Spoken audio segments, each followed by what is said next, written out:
अधिनियम के माध्यम से अनुसूचित क्षेत्रों की ग्राम सभाओं को बालू घाटों का प्रबंधन, विभिन्न योजनाओं में लाभुकों का चयन, हाट बाजार का प्रबंधन आदि महत्वपूर्ण अधिकार प्रदान किए गए, जिससे ग्राम सभा को सशक्त बनाया जा सकता है। अध्यक्ष महोदय, भारत के संविधान के अनुच्छेद 243 के अधीन गठित पंचम राज्य वित्त आयोग प्रथम प्रतिवेदन राज्य सरकार को समर्पित किया गया है।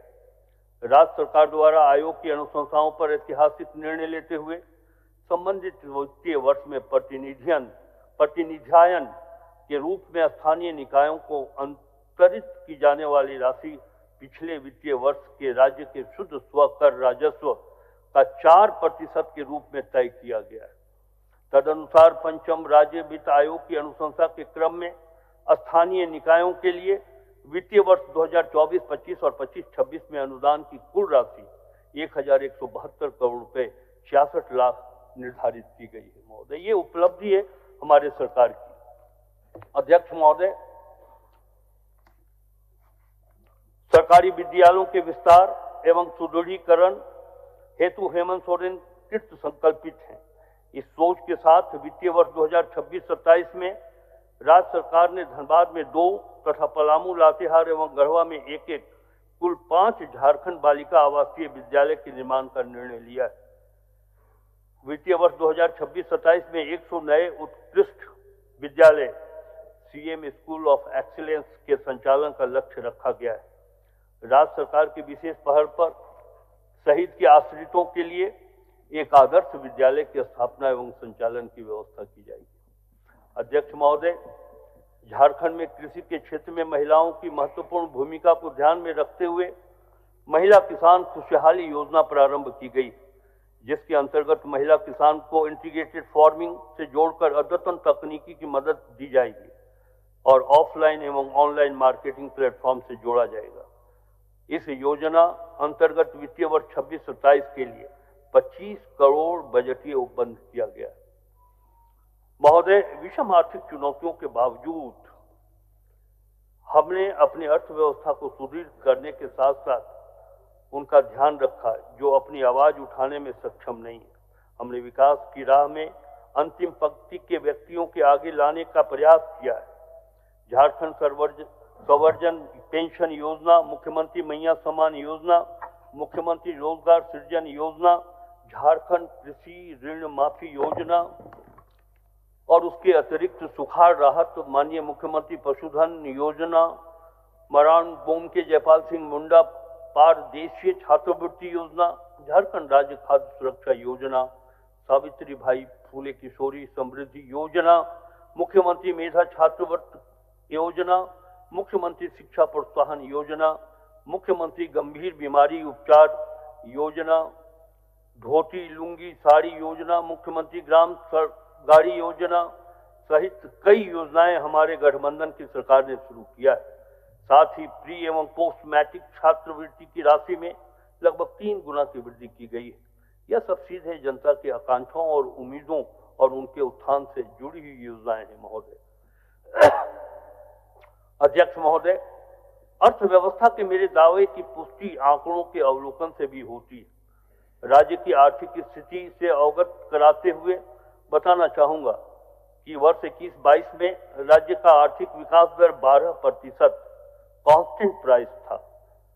कोरोना काल की विषम परिस्थितियों को अपवाद माने तो वर्ष 2022-23 में आर्थिक विकास दर 7.2%, ये भी कांस्टेंट प्राइस पर रहा। वर्ष 2023-24 में राज्य का विकास दर 7.5%, ये भी कांस्टेंट प्राइस पर तथा वर्ष 24-25 में 7.2%, वर्ष 25-26 में इसके 7.7% कांस्टेंट प्राइस पर रहने का अनुमान है और वर्ष 2026-27 में हम ये भरोसा करते हैं, हम ये उम्मीद करते हैं कि हमारा आर्थिक विकास दर 2011-12 के कांस्टेंट प्राइस पर 6.90% एवं वर्तमान मूल्य करंट प्राइस पर 10.3% रहने का अनुमान है, जो एक बहुत बड़ी कीर्तिमान स्थापित झारखंड करेगा। हम सबों को ऐसा विश्वास है। अध्यक्ष महोदय, हमारे गठबंधन की सरकार ने राजकोषीय घाटा को नियंत्रित और कम से कम स्तर पर रखने का सर्वोच्च प्राथमिकता दिया है। हमने बेहतर वित्तीय प्रबंधन के द्वारा वर्ष 2024-25 में राजकोषीय घाटा को 2.81% रखने में सफलता हासिल की। राज्य के डेट जीडीपी रेशियो में भी सुधार हुआ है। यथा वित्तीय वर्ष 21-22 में यह 30.2% था, तो वित्तीय वर्ष 23-24 तथा 24-25 में 27.0 तथा 25.3% रहा। वित्तीय वर्ष 2025-26 एवं 26-27 में क्रमशः 25.2% एवं 25.3% रहने का अनुमान। महोदय, जब इस पर वाद विवाद होगा, हमारे सभी माननीय सदस्य, चाहे वो पक्ष के हों विपक्ष के हों, अपने विचारों को रखेंगे, तब मैं बताऊंगा।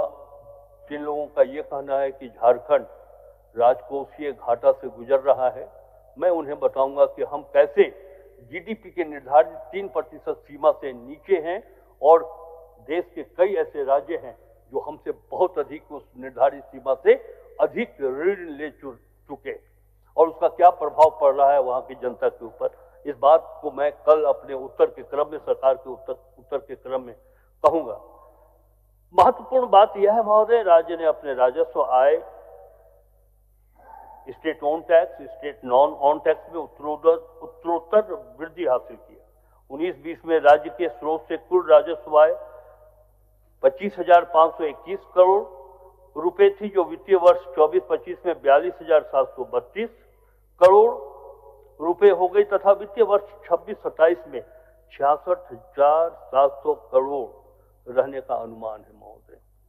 ये बतलाता है माननीय मुख्यमंत्री जी के नेतृत्व में जो हमारा वित्तीय प्रबंधन है वो कितना स्वस्थ है, कितना मजबूत है, ये इस बात का द्योतक है। महोदय, राज्य के आधारभूत संरचनाओं का विकास तेजी से करना हमारी प्राथमिकता रही है। ऐसे में पूंजीगत परिव्यय में उत्तरोत्तर वृद्धि करने पर हमने बल दिया है। वित्तीय वर्ष 26-27 में 37,708.10 करोड़ रुपए पूंजीगत परिव्यय का आकलन हम लोगों ने किया है, जो पूंजीगत परिव्यय में गत वर्ष की तुलना में 8.5% की वृद्धि। अध्यक्ष महोदय, राज्य की आधारभूत संरचना के विकास के लिए ऋण लेना राज्य सरकार की बाध्यता है और सरकारें ऋण लेती हैं। पूर्व में लिए गए ऋणों के भुगतान में भविष्य में संभावित किसी विपरीत आर्थिक स्थिति का सामना करने के लिए वित्तीय वर्ष 2020-21 में वर्तमान राज्य सरकार द्वारा सिंकिंग फंड में लगातार निवेश किया जा रहा है। इस उद्देश्य से अब तक इसमें लगभग 2,801 करोड़ रुपए का निवेश किया गया है, जिसका उपयोग केवल ऋण भुगतान के लिए ही किया जाएगा। इसके स्वस्थ आर्थिक हित के साथ साथ राज्य की साख भी बढ़ी है। इस वर्ष इसमें 654 करोड़ रुपए का पुनः निवेश करने का प्रस्ताव है। मैं संतुष्ट करना चाहता हूं सदन को कि हमारी सरकार चारवाक की नीति पर नहीं चलती है। जातेम जीवेत, ऋणम कृत्वा घृतम पीवेत, जावत जीवेत सुखम जीवेत। हम लोग इस बात कि अगर हम ऋण लेते हैं तो उसके चुकाने की भी व्यवस्था हमें करनी है और हम कर भी रहे। इसीलिए हमारी साख देश के स्तर पर बढ़ी। अध्यक्ष महोदय, राज्य की आय विशेषकर खनन राजस्व के भविष्य में कमी होने के कारण राज्य के दायित्वों में प्रतिकूल प्रभाव से बचने हेतु झारखंड बजट स्थिरीकरण कोष, झारखंड बजट स्टेबलाइजेशन फंड का गठन किया गया। इसके लिए 25-26 में 832 करोड़ रुपया तथा 26-27 में 1209 करोड़ रुपए का निवेश हेतु बजट प्रस्तावित है। अध्यक्ष महोदय, मैं आपके माध्यम से सदन को यह बताना चाहता हूं कि हमारे पांव जमीन पर मजबूती से टिके और विकास के आसमान को छूने रुपए एवं उधार अग्रिम की वसूली से 300 करोड़ रुपए होने का अनुमान। अध्यक्ष महोदय, वर्ष 26-27 में राजकोषीय घाटा 13,595.96 करोड़ रुपए होने का अनुमान है, जो कि अनुमानित जीएसडीपी का 2.1% है, यानी कि जो जीएसडीपी की समय सीमा, जो वित्तीय सीमा निर्धारित की गई कि 3% से अधिक नहीं होना चाहिए, झारखंड 2.1% पर है।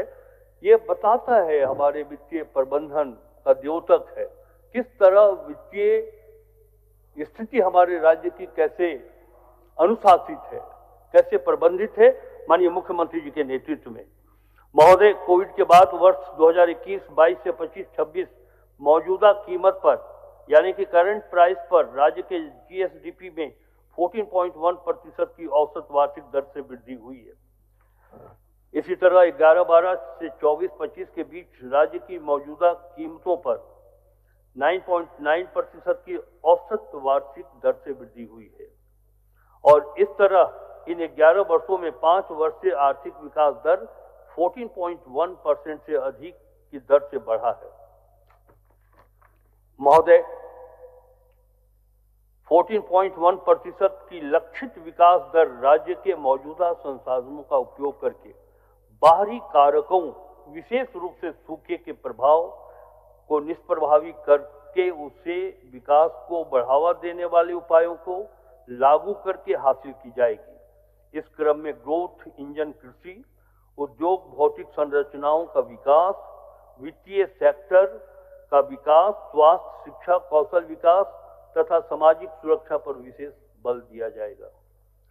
अध्यक्ष महोदय, राज्य की आर्थिक सांस्कृतिक मुख्य खेती किसानी पर आधारित होने के कारण हमारी सरकार की मुख्य प्राथमिकता किसानों को ऋण से मुक्त करना, कृषि में समग्र विकास को बढ़ावा देना और सबसे महत्वपूर्ण किसानों की आय में वृद्धि करना, इसका असर भी दिखने लगा है। अद्यतन आवधिक श्रम बल सर्वेक्षण PLFS के प्रतिवेदन के अनुसार कृषि परिक्षेत्र में रोजगार का प्रतिशत गत तिमाही 44.3% से बढ़कर 50.4% हुआ है। अध्यक्ष महोदय, आगामी वित्तीय वर्ष 2026-27 में कृषि एवं संबद्ध परिक्षेत्र के लिए 4,884 करोड़ 20 लाख रुपए का बजट प्रस्तावित है। हम जानते हैं, हमारी सरकार जानती कि झारखंड के ग्रामीण अर्थव्यवस्था से ही झारखंड सामाजिक और आर्थिक रूप से मजबूत हो और तभी माननीय मुख्यमंत्री जी का ये निर्देश प्राप्त हुआ कि हम एग्रीकल्चर और एलाइड एग्रो सेक्टर में बजटीय उपबंध इतना बेहतर करें कि लोगों को रोजगार मिले, दुग्ध उत्पादन में वृद्धि कर सके, मत्स्य पालन में वृद्धि कर सके, तालाब का निर्माण करें, मत्स्य पालन को बढ़ाएं। ये सोच माननीय मुख्यमंत्री जी और हमारी सरकार का है। महोदय,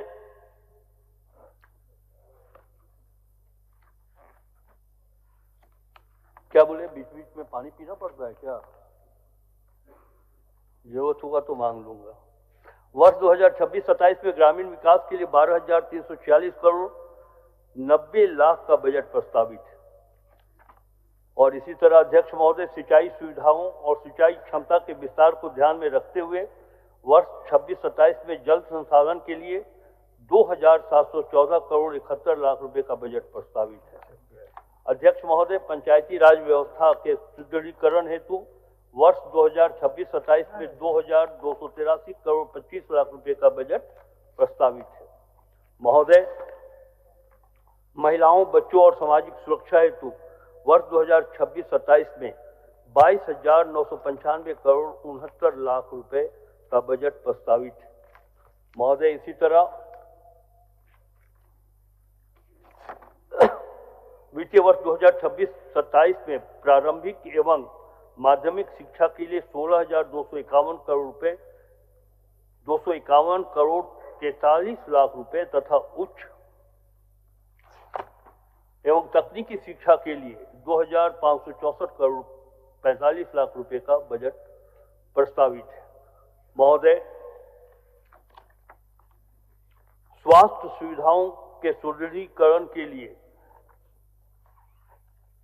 माननीय स्वास्थ्य मंत्री,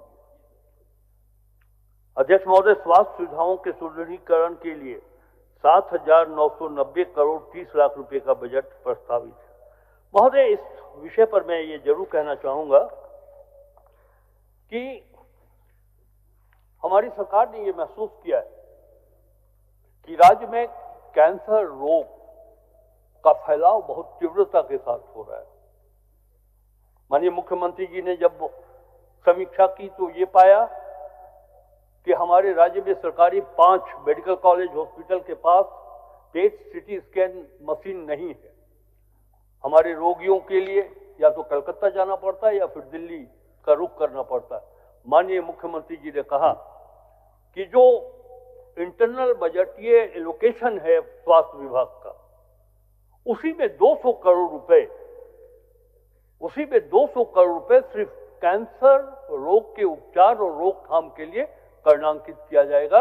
और मैं सदन को बतलाते हुए काफी हर्ष महसूस कर रहा हूं कि अब कैंसर के उपचार के लिए, उसकी पहचान के लिए हमारे रोगियों को कलकत्ता और दिल्ली का रुख नहीं करना पड़ेगा। राज्य के सभी सरकारी मेडिकल कॉलेज हॉस्पिटल में पेट सीटी स्कैन मशीन की स्थापन किया जाएगा। महोदय, मैया समान योजना जब माननीय मुख्यमंत्री जी ने शुरू किया, गांव में जब इसका असर देखा तो एक बात की जानकारी और प्राप्त हुई कि राज्य में बहुत ही तीव्र गति से महिलाओं के बीच ब्रेस्ट कैंसर का फैलाव हो रहा है। माननीय मुख्यमंत्री जी, स्वास्थ्य मंत्री जी, मंत्रिपरिषद के सभी सहयोगियों ने यह निर्णय किया कि राज्य के 24 सदर अस्पतालों में हम ब्रेस्ट मैमोग्राफी मशीन अधिस्थापित करेंगे ताकि महिलाओं में बढ़ता हुआ ब्रेस्ट कैंसर के रोग का पहचान हो और उसका समुचित इलाज। अध्यक्ष महोदय, वर्ष 2026-27 में पेयजल एवं स्वच्छता विभाग हेतु 5,194 करोड़ 53 लाख रुपए का बजट प्रस्तावित है। 26-27 में खाद्य सार्वजनिक वितरण एवं उपभोक्ता मामले विभाग के लिए 2,887 करोड़ 27 लाख रुपए का बजट प्रस्तावित है। महोदय, 26-27 में श्रम नियोजन, प्रशिक्षण एवं कौशल विभाग के लिए 1,168 करोड़ 73 लाख रुपए का बजट प्रस्तावित है। महोदय,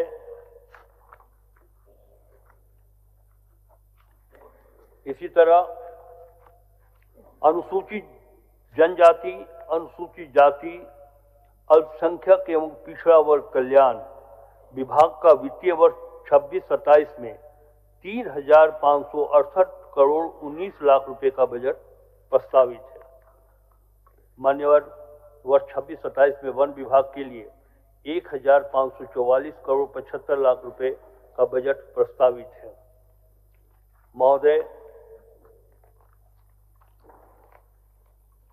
26-27 में पथ निर्माण विभाग के लिए 6,601 करोड़ 28 लाख रुपए का बजट प्रस्तावित है।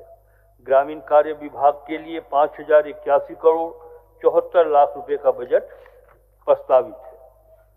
महोदय, नगर विमानन हेतु 26-27 में 138 करोड़ 63 लाख रुपए तथा रोजमर्रा के जीवन और समग्र विकास की रीढ़ है विद्युत, हम ऊर्जा विभाग के लिए 2026-27 में 11,197 करोड़ 89 लाख रुपए का बजट का प्रस्ताव कर रहे हैं। इस बजट में महोदय, राज्य में उद्योग के विकास और विस्तार, विशेषकर मध्यम, लघु और सूक्ष्म उद्योगों को प्रधानता देते हुए 26-27 में उद्योग विभाग के लिए 541 करोड़ 30 लाख रुपए का बजट का प्रावधान किया जा रहा है, जो प्रस्तावित है। भवन निर्माण के लिए 894 करोड़ 31 लाख रुपए, नगर विकास एवं आवास विभाग के लिए 3,919 करोड़ 40 लाख रुपए का बजट प्रस्तावित है। और इसी तरह